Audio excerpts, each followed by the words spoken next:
Capron. Here. Aye. Gretkin. Aye. Moore. Aye. Scott. Aye. Waters. Aye. I move we adjourn the closed session. Second. Everybody ready to go? Ready. Gretkin. Aye. Moore. Aye. Scott. Aye. Waters. Aye. Capron. Is everybody ready to go? Ready. Call the roll, please. Capron. Gretkin. Here. Moore. Here. Scott. Aye. Waters. Here. Before we do a moment of silent prayer, I'd like you to remember Lynn Zersling. Lynn covered these chambers for quite a few years as a reporter for the Sioux City Journal. She passed away a couple weeks ago or 10 days ago, so we'd like you to take a moment of silence to remember her. Thank you.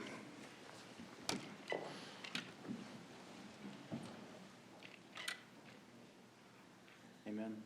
I pledge allegiance to the flag of the United States of America and to the republic for which it stands, one nation, under God, indivisible, with liberty and justice for all.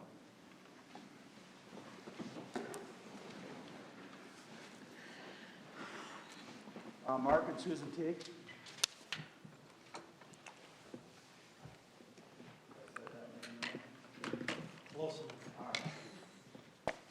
Thank you.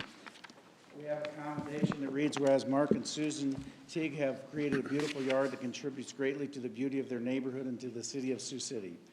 Whereas it's right and fitting that city leaders commend and thank Mark and Susan for the time and effort they put forth in creating this beautiful and peaceful setting. And whereas we're grateful to them for using their time and talent to beautify the corner of their world in what is obviously a labor of love. Now, therefore, I, Robert E. Scott, Mayor of the City of Sioux City, Iowa, on behalf of the City Council, do hereby commend Mark and Susan Teague of 4118 Perry Way on being named the recipient of the Sioux City's Yard of the Year Award, and thank them for making Sioux City a more beautiful place. I get to drive by there. My grandkids live up in your neighborhood. You've done a great job, so thank you, and say a few words, and I think Jim has some presentation for you. I would just like to thank the City Council for the award. And we're trying our best to beautify Sioux City, but thank you all for that. Keep up the good work. We appreciate it. Thank you. Yeah. Thank you. Thank you. We appreciate it.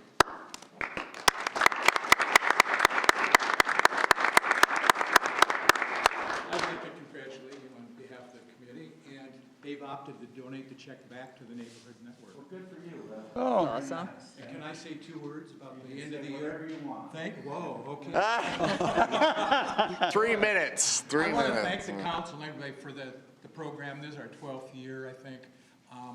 Jessica Johnson from city staff, Cheryl Reynolds, city staff, Gene Hansen, Sioux City Journal, and citizen at large Lori Taylor have been great. And the Neighborhood Network, very supportive. We make it happen every year, and it's a lot of fun. Great. Keep it up. Thank you. Yep, thanks, Jim. Thank you.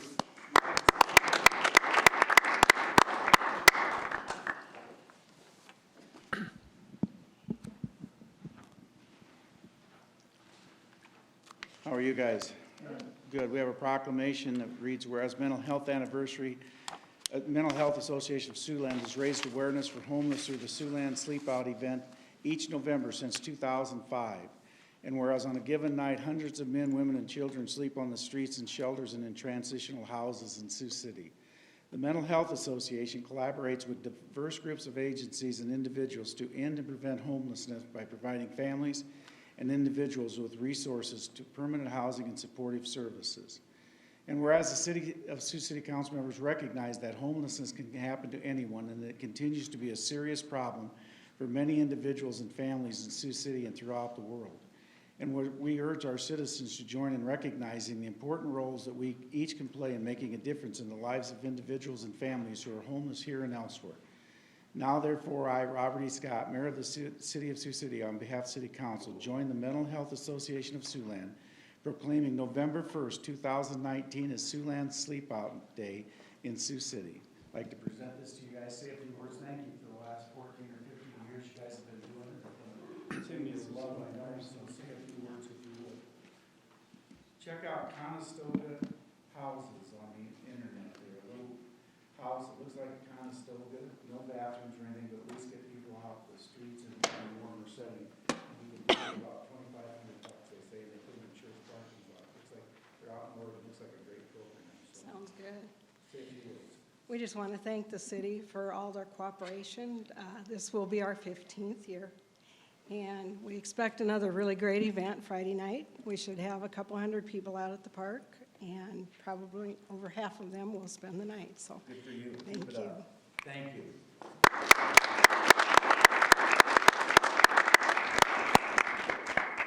Jeremy, Bill, and Valerie Dodge.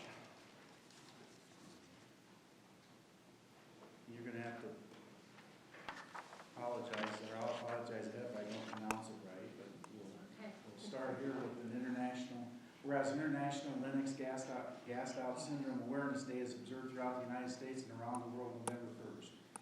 And whereas LGS is a rare debilitating form of childhood onset of epilepsy that many people have never heard of, so initiatives that create increased public awareness are extremely important. Whereas LGS is typically diagnosed before the age of 8 years old and is characterized by frequent uncontrolled seizures, multiple seizure types, resistance to medication and/or therapies, and intellectual disability. Whereas individuals with LGS are at high risk for sudden unexpected death and epilepsy, and the mortality rate is 5%. Those with LGS are 24 times more likely to die prematurely. Now, therefore, I, Robert E. Scott, Mayor of the City of Sioux City, on behalf of the City Council, do hereby proclaim November 1st is Lennox Gassed Out Syndrome Awareness Day in Sioux City, and urge all of our citizens to help enhance public awareness of LGS. We don't know much about it, so we would expect you to help us a little bit today and tell us a little bit about that, if you would. Thank you. LGS said, you actually hit some pretty good points. It's an extremely rare form of epilepsy. It is lethal. They will never make it to old age. He is surpassed by 10 years the average life expectancy. Single digits, things of that nature. The SUDEP is what usually gets them, falls. They'll be maybe walking down the stairs and have another drop seizure, and they will clear a flight of steps. And sometimes they make it, sometimes they don't. He has survived 4. One's with a broken neck, or no, a broken jaw, and a fractured skull. Very contusions and other things over the years. He's a miracle. He's been given last rites 4 times. We just battled a rare case of pneumonia, which left him unable to walk anymore. He used to be ambulatory, although never very good.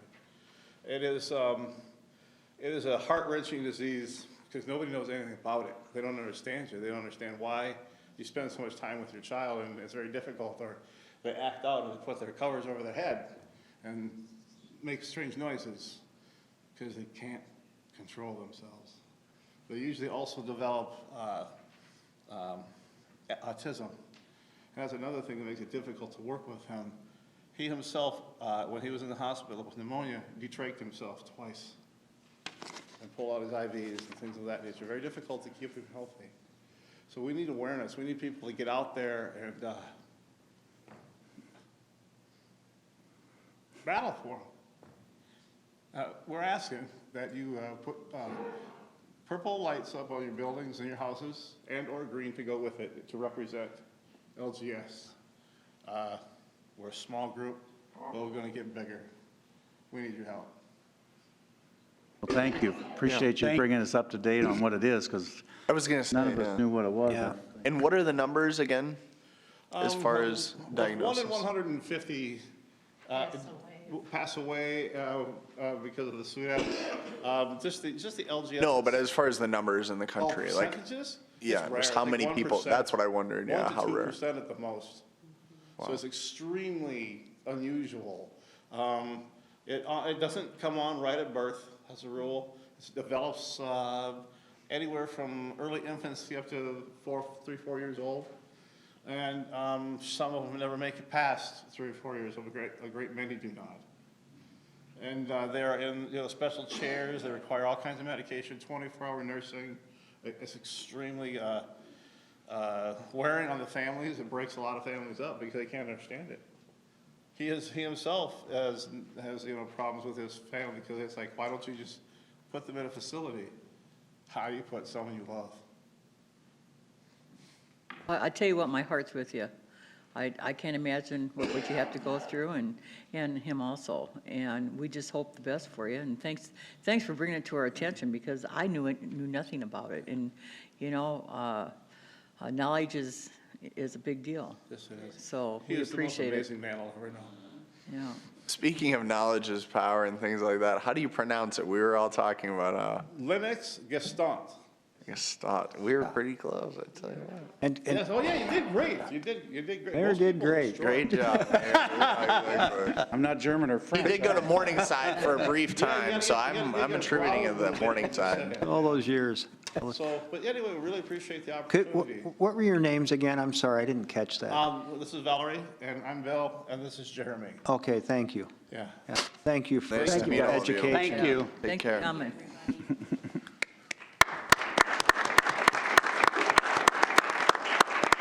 I found out Scots are from Troop 28, but where do you guys meet? We meet over in North Sioux. Okay, Welcome. welcome. And we have a class from Morningside College today as well. What class is that? Was it a class or a group? I forget. Nice, Sophomore sophomore political science major. Oh, I see the professor back there. Two of them, yeah. They're hiding in the back, they just, yeah. All right, well, we're going to roll here. The consent agenda today is items 2 through 10G. You can consider to pass unanimously. If you want to speak on any items, whether it be on the consent agenda or at the end under citizen concerns, please state your name and address so we can have that for the record. And I'll move the consent agenda. Second. 2 is the reading of the city council minutes of October 17th, 21st, and 23rd, 2019. 3 is a resolution amending the guidelines for MyPad program. 4 is a motion appointing Genevieve Radosti to the Library Board of Trustees for a term expiring June 30th, 2022. 5 is a resolution awarding a purchase order to Hawkins for phosphate F-35 for the water treatment plant. Mayor, Yes. could I ask something back on 3, MyPad, Bill? Or, okay, Amy? We're basically going back to the 5-year Yes. program. Is that, did I read that correctly? Yep, Oh, that's correct. The 10-year just was too long. Yeah, the city is on the hook if anybody forecloses or, the bigger thing that we're seeing are people are using it as rental after a certain point, and then they're required to pay the money back to us, which is sometimes hard to get, but then we have to in turn pay the money back to HUD. So, Okay. so if we reduce it to 5, it just reduces our liability. It seems like people are more staying there as the owner occupant for that first 5 a lot more often. 10 gets to be a little bit longer. It's still an outstanding program, though, Yeah, correct? it's a great program. Yeah.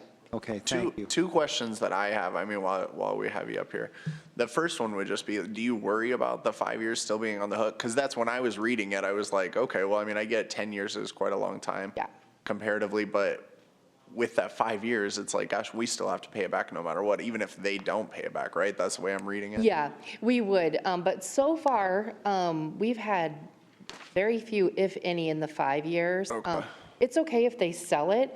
Usually if we hear some rumblings like they're thinking of renting it, we reach out to them and say, hey, if you rent, you have to give us all the money back. And is that at any point in time? You need to sell your house instead. And is that in any point in time if they rent or just within that 5-year period? Within the 5 years, yep. See, and then Yeah. my worry about that was my second question is, do you worry about people taking advantage of programs like this? I always have some concerns that it's like, well, let's get every break that we can. Let's wait the 5 years, then let's just turn it into a rental so I can make money off of it. Yeah, and how we try to avoid that as best we can is like in those first 5 years, they would have to pay back the portion. And also the other thing we're doing is we are not putting in a penny more than they need to close on that loan. So Which changed now, right? we had been doing that all along. We're doing strict underwriting with the lender. If the lender says they need $2,012.03, that's exactly what they're going to get just to close the gap. We won't give them, like years and years ago, we used to have a straight set amount, either $5,000 or $10,000. And then now we just, we follow our underwriting guidelines and just give them just Do you think people are abusing it? I don't think so. We have really a lot of people staying longer than the 5 years. Quite a few. There have been some that have sold, but then, of course, then they have to pay it back to us. But That's still a tremendous help financially to it pay is, those and they're not getting closing costs and down payment. It really is, and they're not getting a huge amount of money from us. Most people don't get the full $14,999. A lot of people are getting more between 5 and 8, maybe 9, depending on their situation, so, yep.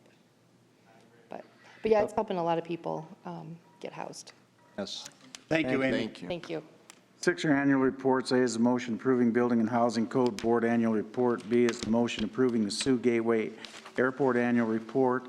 7 are actions relating to agreements and contracts. A is a resolution approving a development and minimum assessment agreement with KCB Investments for development of property in the combined Floyd River urban renewal area. I'd like to vote on that one, please.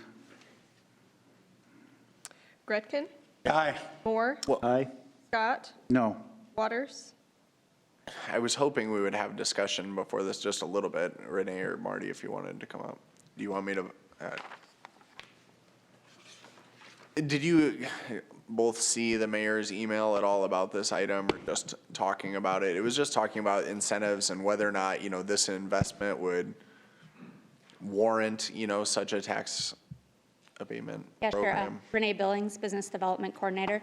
So the project being proposed here involves a capital investment of $1.4 million from KCB Investments to purchase the property located on Highway 75, remodel the existing office space, or the office space in the existing building, and then build a new 15,000 square foot warehouse.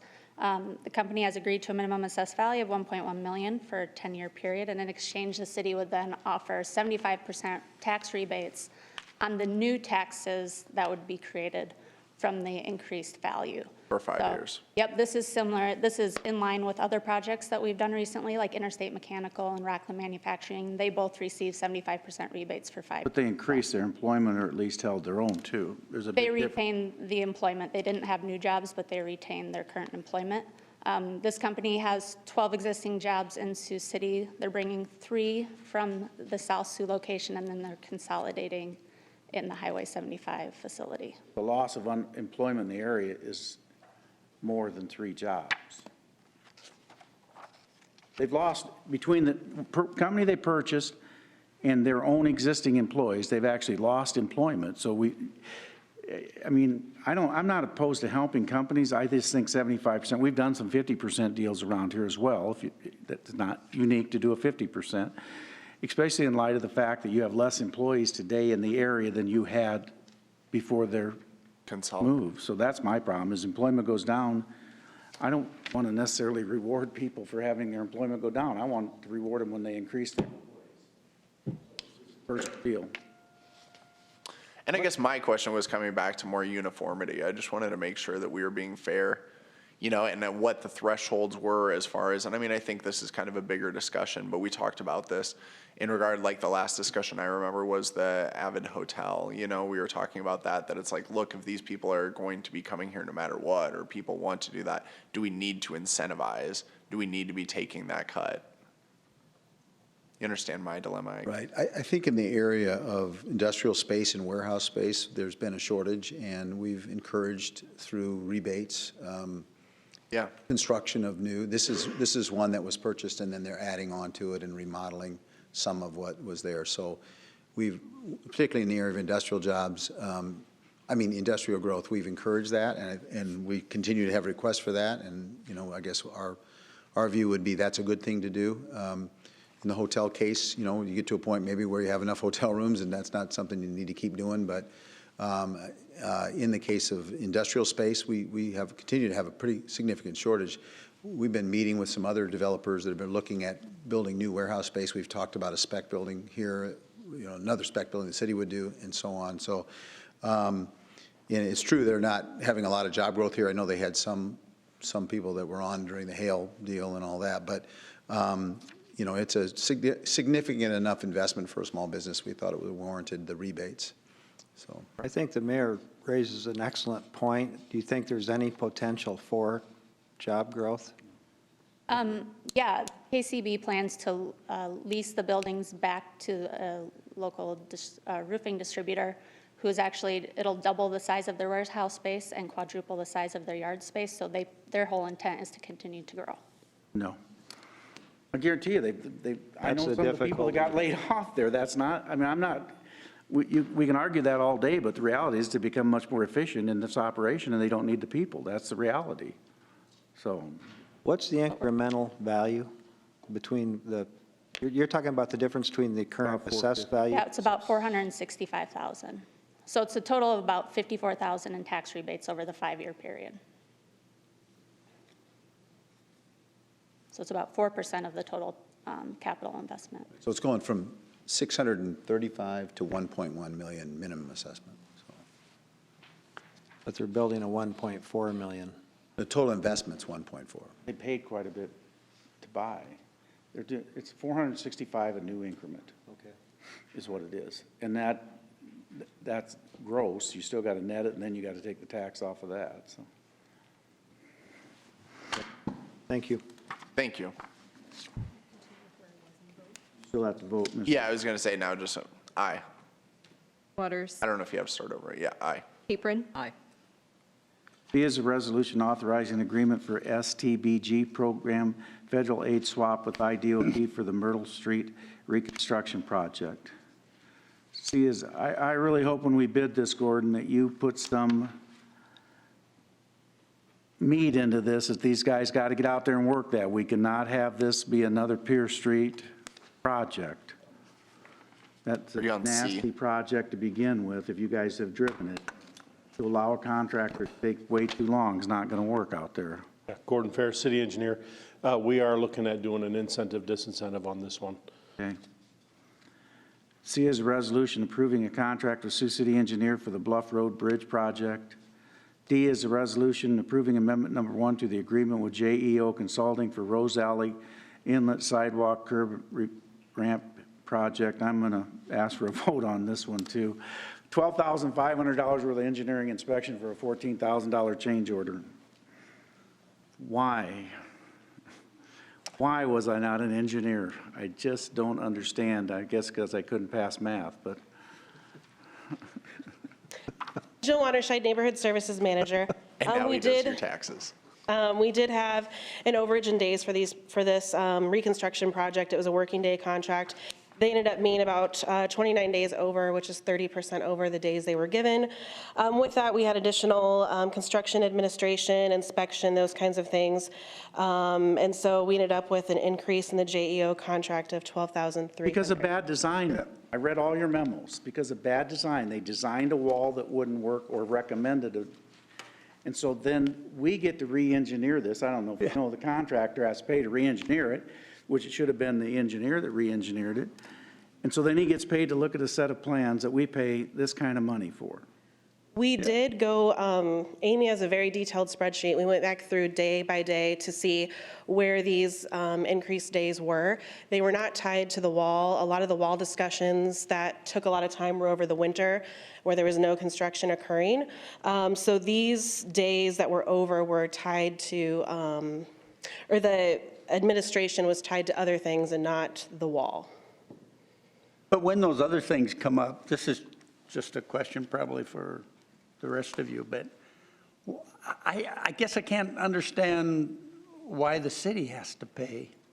If they don't meet the contract deadline and we have to create an amendment to help pay to get the work done, why isn't that the contractor's responsibility and not the city's? It is. They pay you and you just give it to the engineer. That's why the damages are useless, because you don't collect them, they go right to the engineer. He makes sure he gets most of them. But it shouldn't be that way. Well, It should be the you've been doing it here contractor's for a long time. responsibility.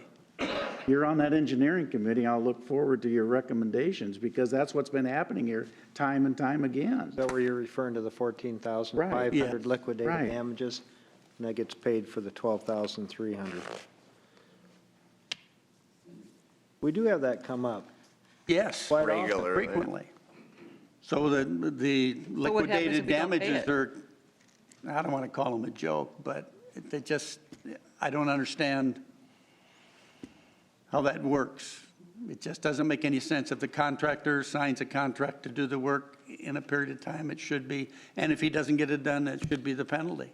Some of the money is to review the new poured wall. You can't deny that. Yes, that's true. Some of the money is to renew the poured wall, which was the only way that could do it. but the engineer didn't spec it that way. So he's getting paid to review plans that he screwed up the first time. That's He should pay it. Exactly. Wait, It doesn't. that doesn't make any sense. So then what do you do? What You're happens? coming We around a vote, little you bit vote here. no for Yeah, this. serious, yeah. This is- So then what are the implications, right? Like you vote Maybe no we for should say this. Slow learners. So what occurred with this, the bid specifications for this job is a detailed wall was not spec'd out. It basically said concrete block wall to be designed by the manufacturer. Keystone, Keystone, yeah. which I find hard to believe a keystone wall would not work anywhere. That's unbelievable to me because they work everywhere else. I'm sure the engineers will tell me why it wouldn't, but that's impossible to believe. But go ahead with your story now. So they reached out to a couple different manufacturers, both said that that would not work. They then went through a couple, CTS and Terracon, both had the same opinion. At that time, throughout the process, we were communicating, and at that time, they ended up hiring another engineering firm to design a poured wall to go there. The issue was they felt that because of the slope, the pilings would be very deep, and that would cause an increased cost that was quite substantial. And so the poured wall ended up being a cheaper option than doing these deep pilings. Why didn't the engineer see that in the first place? I think it's not uncommon if you're doing a smaller project, maybe around sidewalk corners or things like that, to just spec out a wall based on manufacturer specifications. But a wall that is larger of this size, looking back, we probably should have required that they spec out the wall in greater detail to make sure that it worked. But, and that's where Pete's point, I think, is where does that responsibility lie? They put forward the proposal, they said they were going to do this, they had an engineer approve the plans. So who pays for it if we don't? We do. Yeah, we do is right. But that was my question, is so we all vote no, what's next? I'd look at the city attorney too, Yeah. Jill. Yeah, exactly. Jill's like, oh, I think I'll stop here. We're kind of putting you in a bad spot to answer that question, but, and you're probably not in a good spot either, but. Correct. I think the work has been done. I mean, that's the real question. Yeah. The work has. There is a question of liability here, in my opinion. I know attorneys and engineers never want to talk about their own liability, but there are some cases where, I know it's hard for you to believe, Mr. Moore, but attorneys and engineers make mistakes. And Wow, this is a tough day. just throwing that out there. We all have those days. We've all had letters. professors even We've all had laughing letters at from other me. lawyers, I know, so. And then it's just tough to say, well, it's a city job, or, okay, well, they're gonna pay. Because if we were a private homeowner or a private person doing it, we would just say, no, you made that mistake, you pay. I've got an idea. What? Pete and Rhonda, study this with your committee and come up with some kind of solutions we can look at. Don't say what you're thinking. We could use a good attorney if you want to come along. Nicole will be there. There you go, Nicole will Nicole. be there. Yeah, Nicole. But we've had this come up quite often. Sure. So honestly, I mean, No, I think it's a valid point, and we need. I just don't think you should pay this engineer to look at that part, at minimum, the part of the contract that he looked at to see if this wall would work. He shouldn't be paid for it. He should have had that, if his wall didn't work that he spec'd, and he spec'd a specific wall, he should not be paid to review the plans of the other deal. okay, Mayor, I'm not arguing that point with you, but you haven't discussed that with the engineers. So maybe we need to table this Well, until that's you fine, but have that's that- what I'm saying. At a Until you have that minimum, discussion. I don't think he should be paid for that. Well, let's table it. Okay. Or defer it till, And since I can what do you see need, a week, Dave, 2 weeks? since I can see Dave back there, This can be deleted and brought. if you would Oh, be okay. so kind as to put this on the agenda for our next meeting next Monday, we'll start right then. I move that we delete item 7D. Second. Delete it? Well, that's what the city attorney Okay. advised. Okay, Bring it And then bring it back. Okay. Then you can have that discussion. Sounds good. I agree, and Moore, Aye. Scott, Waters, Aye. Capron, Aye. have him give you. Gretkin. Aye. Thanks, ladies. E is a resolution approving the contract with Dixon Construction for the Riverfront Trail Connection Project. 8 are actions authorizing the issuance of checks. A is a resolution approving payment of settlement to Anthony Ferrini. B is a resolution approving a partial settlement of a tort claim to KJ Estates. C is a resolution authorizing payment to AG Construction for the Rose Hill Alley Inlet Sidewalk and Curb Ramp Project. 9 are applications. Do we want to make final payment if? That has nothing to do with the one up above necessarily. You're not going to, the damages won't change, so I don't think it matters if you pay them. They've done the work. So I think you almost have to pay Just paying the contract, Right. the contract amount, Pete. They've agreed to the damages in their change orders. But they subtract, didn't you take the 10 out already for the wall from the 14? It's already in that change order. That's all in her change order. Okay. 9 are applications for beer and liquor license. See the list, come forward if you have any questions. 10 is receipt of minutes. See the list and come forward if you have any questions. Anyone to be heard on any of those items?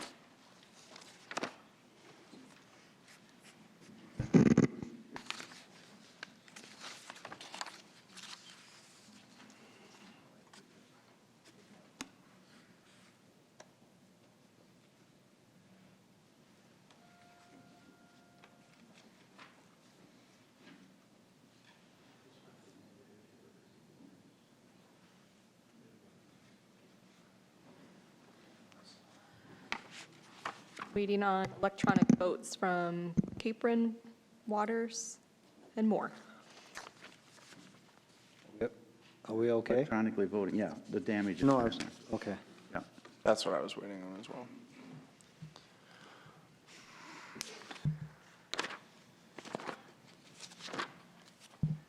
Passes 5-0. 11 is a hearing resolution approving plans and specs for the 10th and Irene Street paving repair projects. The hearing is open. Anyone want to be heard?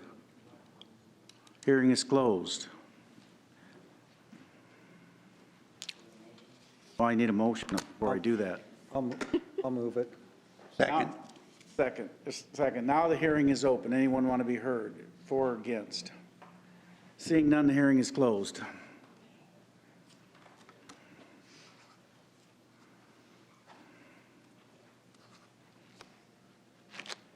Councilman Grecken. What for guys leaving town? You need to get that vote going there. If you, Well, you're the guy's got to leave tonight it's that arthritis. from playing too much golf.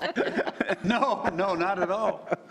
Fire safety occupational or operational permits. At the request of Mr. Jeffrey Reinders, we're here today. Thank you for showing up, Mr. Reinders.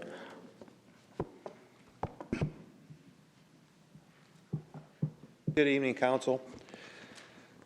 Chief Everett, I've brought with me Fire Marshal Mark Aesop to provide you a presentation since he oversees this program.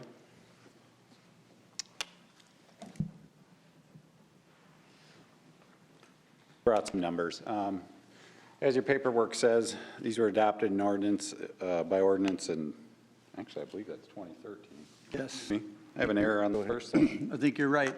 Yeah, there's an error on the first slide, on 2013, excuse me. So this will be our 2019 was our 6th fiscal year that we've had these. We based the fees on the hazards present from the property, based on size, height, hazmats if they're there, giving credit back for systems that were in place to protect the buildings themselves, sprinkler and fire alarm. Everything that's covered under our book, basically the International Fire Code, meaning it was built under the International Building Code, which excludes any residential 1 and 2 family, anything that would have been built under a different book, different code. We inspect them annually, and then the billing takes place annually on a fiscal year. So those properties that are not inspected, or that are inspected January through July 1st, actually are billed after July 1st. So we only bill that last 6 months of the year. So bill based on when it was inspected, it's still falling into a fiscal year for us. Currently, there are about a little over 3,000 properties that we inspect in Sioux City. based off those 3,000 properties, the fees would add up to $169,000 for what's currently on the books. That doesn't mean, there's several properties that have been added here in the last couple of weeks, so they've never been inspected yet, have not been billed yet. That's why our numbers are a little bit different fiscal year, you'll see. So the average fee is about $56 per, but there are 260 that are not charged currently due to paying their fees through their beer and liquor licensing fees. So they are charged, it's just not in addition to? Yes, they are not specifically issued a fee for this. It comes. I just wanted to clarify. Correct, yes. Yep. So 2/3 of the properties in Sioux City pay the minimum fee of $20. We only have 33, and those all contain hazardous materials that actually pay the maximum fee of $500. There are only 438 that pay $100 or more. So as you can see, the vast majority of these, over 2,500 pay under $100 for these.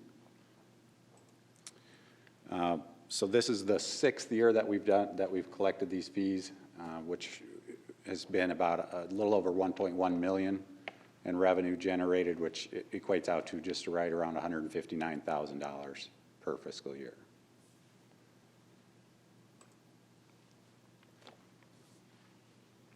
And I guess I'll just wrap up ours unless you have questions. Staff recommends we keep these fees. They were initiated in order to provide some offset of cost for us inspecting, the technology we use for inspecting, at the time, our public information officer, and the money goes to the general fund, so. You charge hospitals and colleges? Correct.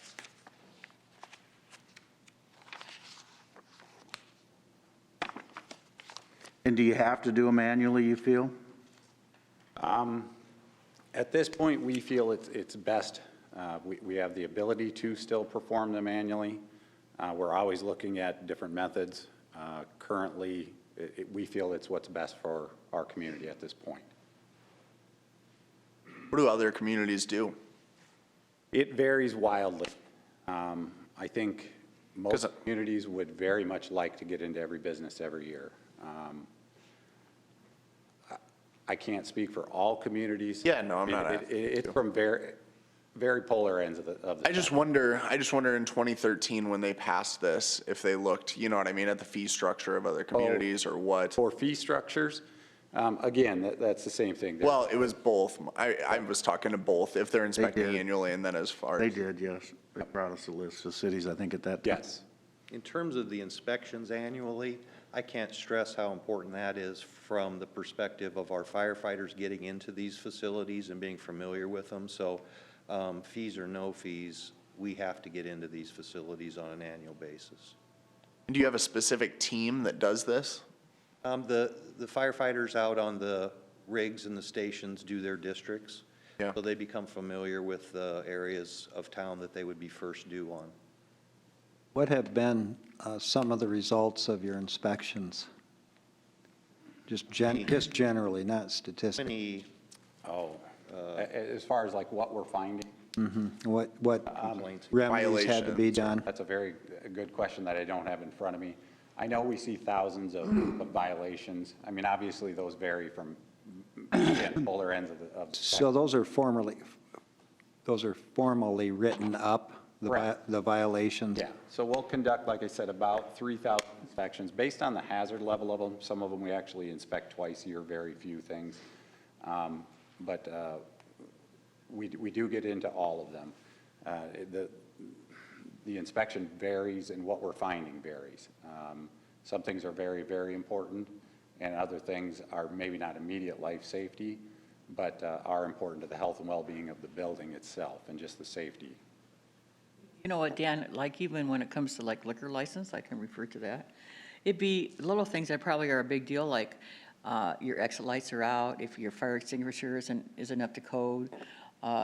Small things like that could be a big deal for us. So it goes from small to big. Fire sprinklers, I mean, that's a big deal in some of these bigger buildings if they're not up to code. So it could be One of the most important things that we find recently, especially with all the new business in town, is a turnover in buildings and them changing their occupancy inside. We have a lot of examples recently of new businesses operating in buildings that they should not be in. And those are some of the scariest ones if they sit out there for even 2 years that we don't know about and something happens. That's kind of a worst case scenario. You know, you read about that on the news where they turned an old warehouse into a dance club and those kinds of things, so. So you issue a certificate then of the inspection when it's been They email it. Yep. so they have a certificate, so, I mean, that would come into play if you're selling the building, wouldn't it? I guess I've never thought about that, because normally you just do a due diligence inspection of buildings and, I mean, in the private sector, not. Oh, yeah, but they'll typically actually request our records on those. Yeah. Often. Yeah, they email you one as soon as they're done that day. So efficient. Shortly thereafter, you get the bill. Pretty efficient at that, too. Thank you. I was going to say, the counter argument. Point and counterpoint. How much is your fee, Mr. Reinders? $220. It takes about 10 minutes. I have no issue with inspections. Address again, bud. I'm sorry. My business address is 2300 Hawkeye Drive. Thank you. Sioux City, Iowa. I have no issue with the inspections at all. Been doing it for 25 years. None. The problem is I have an issue paying for it. It's just another tax. That's all it is. Nothing more, nothing less. If I remodel my building, if I do something to change my building, I have to take a building permit out and pay for that. And I pay for an inspection fee if I change something. If I don't change anything from year to year to year to year to year to year, and you just come in and walk through, no issue, none. But I don't think I should have to pay $220 every year if I don't change anything, if it's the same every year. Now, I got a fine, but not a fine, I got a violation. We had an extension cord plugged into well, it's actually a commercial beer cooler for the guys' lunches. We had moved it over. And they said I couldn't do that. I said, well, why can't I do that? He says, well, you just can't. I said, well, that's the same extension cord we use for portable welders and pipe splitters that take way more amps than I'd ever thought about taking. Well, I just can't do it. So we did. We moved it. We unplugged it, moved it over to another outlet. So again, I don't have a problem coming in and inspecting it anytime. I do have a problem paying for the fee, a serious problem paying for the fee. It's just another fee. I mean, I hate to say this, but if we can do $211,000 bathrooms and $750,000 Badger building purchases, I think we can maybe give them some dough and not keep coming to the well for us. I think you as elected officials are supposed to spend our tax dollars efficiently and effectively. That's what you're elected to do. Not one of these guys, not any division in the city, is going to come to you every year and say, we got all the money we need, you know, take some of our money, give it to them. That never happens. But perhaps we could do a little better job making sure that the money's spent effectively and efficiently. That's my complaint and the Sioux City Construction League's complaint. Very simple. Let me ask you this. I think some of your comments are really interesting. But there can be, this is a question, it probably sounds like a statement, but there can be instances where the use inside the building can change without necessarily a building permit having to be obtained. So in other words, like hazardous. You're right. Yeah, there could be. Hazardous materials that could be stored in a building. Sure. And no one would really be aware of that. I'm not saying you're doing that or anybody else is doing that, but I mean, I'm just trying to think of changes because that was a good point that you raised. Let me ask you this. So you have no problem with the inspections, but you have a problem with the dollar amount. Yes. But is it based basically on the premise that you don't have any changes from year to year? So it's like, why am I paying $220? Well, here's another issue. Every year, I renew my liability insurance, my workers' comp insurance, and their loss-run people come in and do an inspection. Then I have to hire safety vetting companies who look at our safety programs at certain industrial customers we work for, and they evaluate our processes. They come in and look around, see where, you know, if I've got my fire extinguishers all checked up and those kind of things. So it's redundant. Well, no, and not to offend anyone, but are those companies, do they use the same standards as our fire department? I would say probably in some instances even more strict. For those inspections, and I don't know. In some instances more so. So you see a redundancy of what's being done? Yes, I mean, again, it's not an issue with coming in and doing the inspections, it's paying for it, that's all it is. No problem with the inspections. They're friendly, they're courteous, they come in unannounced, you know, which is a bit of an inconvenience, because you like to get a warehouse guy with them, you know, walk around so, you know, they can see where they're going. But other So than I'm that, the only guy that complains about that then. I just wanted that to be in the record, because they always tell me I'm the only guy that complains when they come in unannounced. well, they do, and it is. I mean, you know, so my warehouse guy's gone, you know, okay, well, go ahead, walk through. But, you know, where are you going to walk to and what are you going to look at? I mean, you know, But you heard the remark, they're friendly and professional, too. they're courteous. Courteous. And they'll always tell you, we don't want to charge you for this, but it's that city council that's making us. Yeah, I already got Because they that. still want to be your friend at the end I'll of the tell you day. this, Those firemen love to be loved. I had a fireman call me and say, I hope you get that turned around, because I'm tired of getting bitched at every time I go in for a fire inspection. Yeah, because they want to be your friend. They do. A little historical context on this discussed during budget. And at the time, we were looking at, you know, having to make cuts, raise revenues, or do something.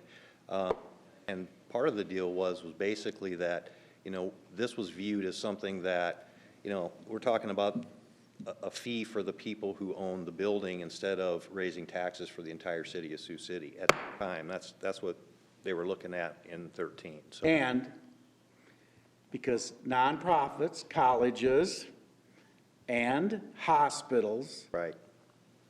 have the biggest buildings and have the highest exposure, and they pay nothing, which isn't fair. They don't pay taxes.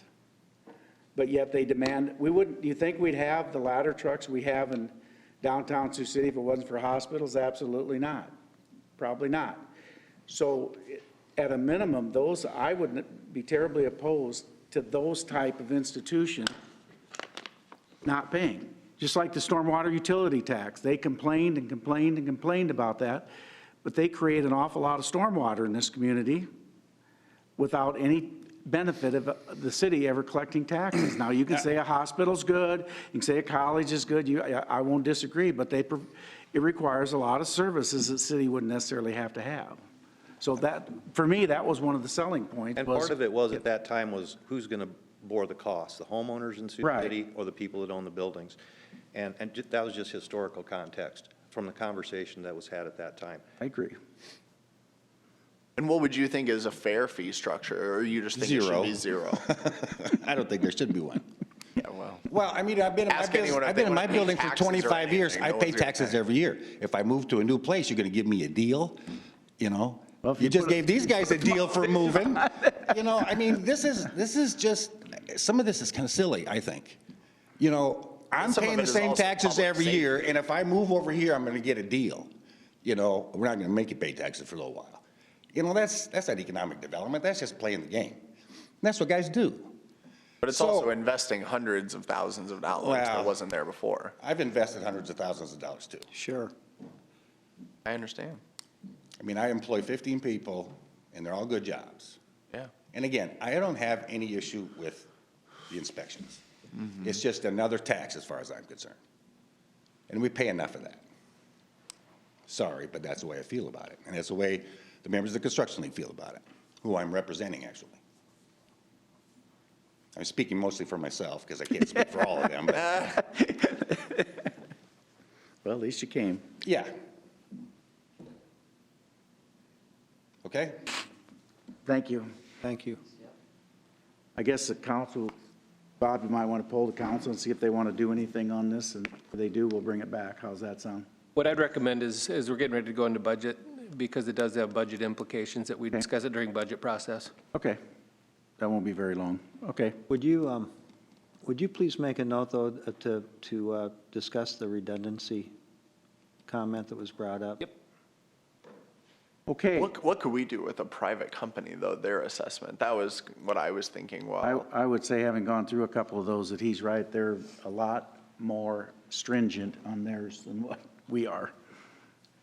but what would our liability be? Oh, I don't know. I'm not saying we that took helps their it. word for it, and we didn't send our fire department That's what out needs to to be it. studied. We don't have any liability to do this. What you have is the safety of your fire personnel. They need to be in that building at the minimum. You don't charge. To know about it, yeah. To know We'll be prepared exactly to what's discuss in that there. during I would the like to stress that, we don't want, it's, again, we welcome the inspections. We don't want anybody hurt. Yeah, you were very Right. clear about Okay. that. Yeah, we agree No, it's with not it. just about the fire department, it's also about the people that are in the building. Right, So- but the so- fire department's main concern is. Oh, for sure. Is to make sure they know what's in that building. Oh, of course, Another I get component that. that somewhat plays into that is also the city's ISO rating is based off of that annual inspection of every property once per year. I'm not saying it's, without seeing the numbers and exactly where it would land, I'm not saying it would change for sure if we didn't keep that schedule. Good point, But I too. know that plays pretty heavily into that schedule. Yeah, but our- so do water lines and things like that you never give us credit for in that ISO rating. You take all the credit. So That's the there's a highest lot of ra- things that play into that. I can tell you that. It's not just that, so, And that's the highest rating we have, isn't it? Our ISO, yes. We're one of, I think The we're the only state. city. correct? Yeah. So you're paying a lot less fire insurance than you would be had we not gotten that. About 220 Just bucks. throwing it out there today. Yeah. You still don't feel good about it. I get that. I'd like you to get a quote on your fire insurance if we were a 3 rather than a 1 or whatever we are. All right. Any other citizens to be heard? Council? I was just going to ask, since Dave and Gordon are here, real quickly.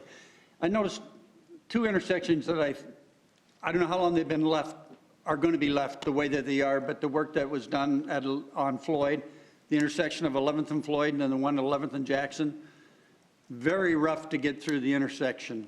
A lot of, I won't call them potholes, but areas. They've been milled, and we're just waiting for the Knife River to get out there and do the actual paving. Oh, okay, that's what I was wondering. When are they going to get it caught up with the Hopefully, streets they did? I had lunch with those guys on other deals with all the asphalt guys, and it sounds like when they go down to do Fifth Street, they're going to do that, right? But they're supposed to. Which is supposed to be pretty soon, because Fifth Street's ready to go, I think, right? As far as I know, it's all Yeah. ready to go. Because there are some pretty rough spots there. Yes. So it won't be long. We're just trying to keep you awake on the way home. Well, it isn't me. Oh, Might be Hopefully, a few other people. before that pavement temperature gets too low, right? right. They're pushing the Exactly. limit on that. I was hoping they wouldn't stay that way all winter. No, we hope so too. Okay, Yeah, we're pushing for that. thank you. That's all I. Well, get back here. I got something for you.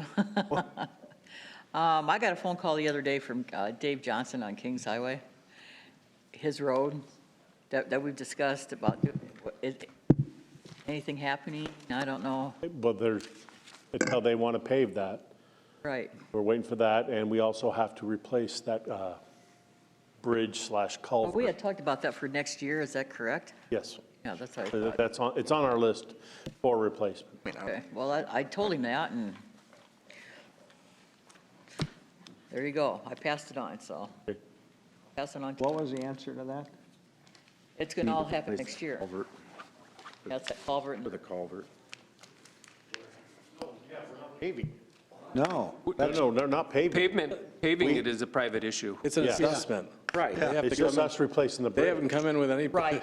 petition to assess to have They it. would They said have they to wanted to decide. pave it themselves.